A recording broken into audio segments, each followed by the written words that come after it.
غار میں پھنسنے والے 3 ساتھیوں کا قصہ۔ یہ قصہ بخاری شریف اور مسلم دونوں میں موجود ہیں۔ 3 آدمی سفر کر رہے تھے۔ رات ہوئی تو ایک غار میں پناہ لے لی۔ اچانک پہاڑ سے ایک پتھر گرا اور غار کا منہ بند ہو گیا۔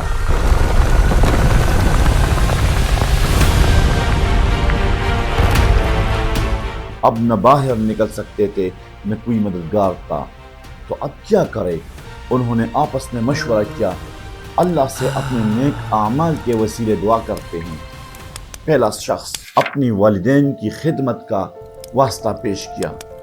اس نے کہا، یا اللہ، میں اپنے بوڑھے والدین کی بہت خدمت کرتا تھا۔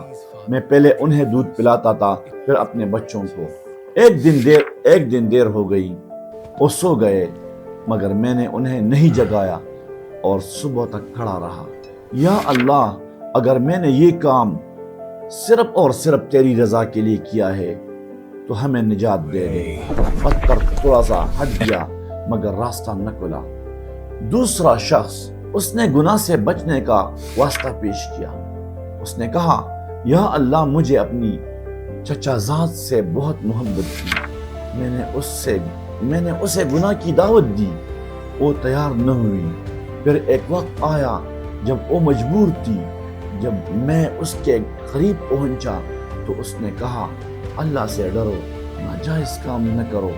میں فوراً رک گیا۔